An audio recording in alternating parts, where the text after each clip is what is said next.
지금부터 각 주제별 발표를 시작하겠습니다.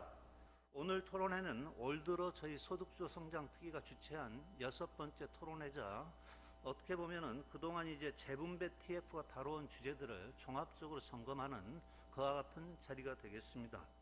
아무쪼록 오늘 토론회에서 심도 깊은 논의를 통해 향후 사회보장제도가 나아갈 방향에 대해 바람직한 대안이 마련될 수 있기를 바랍니다. 원장으로서는 오늘 이렇게 발표하는 데나 아니면 토론장에도 한국보건사회연구원의 연구원분들께서 많이 기여하시고 또 함께 해주시는 것에 대해서도 매우 뿌듯하게 생각을 하고, 이후 하여간 이런 소득 사회보장제도와 관련해서 더욱더 많은 역할을 할 것을 약속드려 봅니다. 사회보장세 도입과 관련된 논의는 여러 가지 정치 사회적 여건 때문에 논의가 중단되어 있는데, 사회보장제도가 좀 확장되고 정비되기 위해서는 이 논의가 반드시 재개되고 앞으로 활발하게 토론되어야 된다고 생각합니다. 이 논의가 오늘 용감하게 소득주도 성장특별위원회를 중심으로 논의 테이블 위에 올라온 것은 매우 중요한 의미를 갖고 있다고 생각을 합니다. 안녕하세요. 장지연입니다. 저는 오늘 근로연령대 소득보장을 위한 취업자 사회보험 구축 방안이라는 제목으로 발표드리겠습니다. 근로연령대를 중심으로 할 거고요. 그 다음에 소득보장을 위한 것이고요. 그리고 전체 취업자를 위한 사회보험입니다. 사회보험 원리에 따라서 소득 단절이라는 위험에 대응하는 제도에 대해서 말씀드리려고 하는 것입니다. 이 모든 4가지랄지 5가지랄지 하는 이 사회적 위험에 대해서 전형적인 임금 근로자를 넘어서 모든 취업자를 보호하는 방식으로 나가야 된다라는 게 메시지가 되겠습니다. 기초보장제도 평가의 쟁점을 보게 되면은 실제 기초보장제도가 취지대로 빈곤층 소득 지원 역할을 하는가? 답변은 좀 아닌 것 같다. 생계급여에 넓은 사각지대가 있고 급여 수준도 낮다.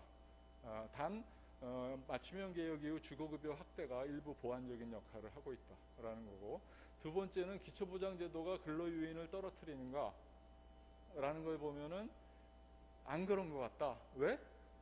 제도의 구조 자체가 근로유인을 떨어뜨리지 않기보다는 근본적으로는 현재 선정 기준이 매우 낮고 하기 때문에 실제 근로능력 있는 수급자가 극소수에 불과하다는 겁니다. 대한민국의 OECD 평균보다 병상수가 적은 중진료곳은 단 한 곳도 없습니다. 그러니까 무슨 얘기냐면 이미 있는 작은 병원의 병상을 모으면 큰 병원을 짓고도 남는 정도의 병상이다라는 것이고, 시골에 큰 병원이 없는 이유는 환자가 없어서가 아니고 병원의 공급과 병상의 공급을 시장에 맡기고, 그 시장에 맡긴 병원이나 병상의 공급이라고 하는 것은 의사들이 의원에서 시작해서 돈 벌어서 병원 짓고 그렇게 해서 성장했기 때문에 적정 규모에 이르지 못하는 작은 규모의 의원 병상이 많아서 생기는 문제다. 결국 병원의 공급을 시장에 맡기기 때문에 생기는 규모의 경제에 미달하는 병원의 지리적 불균등 무포의 문제다라는 뜻입니다. 제가 지금 드릴 말씀은 그 앞부분에 세 발제하고 이렇게 상호 보완적으로 복지 수준을 높이기 위해서는 제도도 변경해야 되고, 그러나 또 돈이 재원 마련 방안이 필요한데요. 건강보험이나 소득보장이나 기초연금 모두 다 마찬가지입니다. 지금부터 종합 토론을 시작하겠습니다. 이 가짜 통합징수를 개혁을 하지 않으면 이 제도는 실현이 저는 불가능하다고 봅니다. 국세청이 지금이라도 적극적으로 이 영역에 뛰어들어야 앞으로 사회보험의 추가적인 발전, 적용징수의 사각지대 이 해소가 되지, 그렇지 않으면 지금 같은 적용징수 시스템으로는 불가능하다. 그게 저희 결론입니다. 앞서 말씀해 주셨지만 근로장려세제가 최근에 아주 큰 규모로 예산을 확충했습니다. 지급범위 확대를 다시 대안으로 말씀하셨는데, 지급범위 확대를 논하려면 근로장려세제가 다른 제도적 대안 대비 그 원래의 목적을 충분히 더 잘 달성하고 있다는 걸 보여주셔야 되는데, 근로장려세제는 재미있는 건 원래 제도의 목적이 뭔지가 불분명합니다. 예, 근로를 장려하는 게 목적인지 저소득층을 보호하는 게 목적인지도 불분명한데 두 가지 다를 목적으로 한다고 해도 그 목적을 달성하고 있는지 효과 판단이 어렵습니다.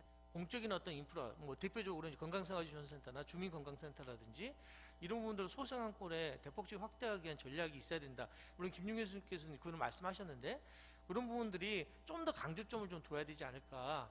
그러지 않고 이제 전체 시스템을 얘기하게 되면 여러 컴포넌트 중 하나로 해결됐을 때 현재 우리 사회에 갖고 있는 그런 불충분성, 서비스의 불충분성 해결할 수 있는 대안이 상당히 부족할 것 같고, 그리고 재원을 얘기하는 데 있어서 그분들이 굉장히 중요한 부분이라 생각이 듭니다. 그래서 초반에 있어서 그런 상당히 많은 재원이 투입되는 전략들이 필요할 것 같아서 보충하는 의미에서 김용 교수님이 좀 더 그 부분의 인프라 확충에 대한 좀 강조점을 뒀으면 좋겠다는 것을 말씀드리고, 이 사회 서비스 부분이 제가 생각할 때는 장기 요양이나 뭐 이런 거를 해서 이제 여러 가지로 그 지역의 역할이 굉장히 강해지는, 그러니까 그런 측면이 있는데 지금 우리나라의 현황에서 지자체가 이제 이런 것들을 제대로 담당을 할 수 있으면은 사실은 그 문제가 없다고 생각을 하는데, 어쨌든 지자체의 어떤 그 업무적인 역량도 강화를 하면서 이 부분에 있어서 지자체가 재원 부담을 조금 더 그 원활하게 가져갈 수 있도록 해야 된다고 생각을 하고요. 그러기 위해서는 사실은 지금 형태보다는 조금 더 지자체의 어떤 그 서비스 부분에 있어서 역량 강화 이런 것들이 조금 이제 필요하다고 이제 그런 생각이 듭니다. 이 고용주가 불분명한 노동시장의 환경 변화나 그 자영업자 비중이 확대되고 있는 추세 등에 맞춰서 기존의 임금 노동자 중심의 사회보험 체계를 이 전국민 소득 중심의 전국민 사회보험 체계로 새롭게 구축해야 된다는 방향성에 동의를 합니다. 결국 그동안에 우리 사회보장 제도가 유럽에 비해서 저부담 저복지다, 그래서 중부담 중복지로 가야 된다는 이야기 많이 했던 것 같고, 근데 최근에 코로나가 되면서 사회보장 제도도 이런 사회 양극화와 맞물려 가지고 되게 양극화되고 있다. 그러니까 사각지대가 많다. 그런 면에서 이런 전체 대상으로 확대해야 된다는 그런 고민들이 많이 되는 것 같고요. 이런 공공의료 확충 관련해서 또 돌봄 국가 책임을 강화하는 차원에서 또 인력 대책까지도 꼼꼼하게 잘 정리를 해주셨기 때문에 그런 부분들도 같이 앞으로 눈여겨 보셔야 될 것 같고, 왜냐하면 아까 임정 교수님이 지금 보건의료 아젠다가 건강보험 보장성에서 이제 공급 중심의 공공의료 확충으로 많이 가고 있다 그랬는데 긍정적으로 말씀하셨는데, 사실 그렇게 가는 과정에서 제일 큰 쟁점이 결국 재정이랑 인력 수급 대책이거든요. 이제 그런 면에서 저는 김윤 교수님이 그 마지막 부분에 강조하셨던 인력 수급 대책까지도 적극적으로 동의를 하는 편이고요.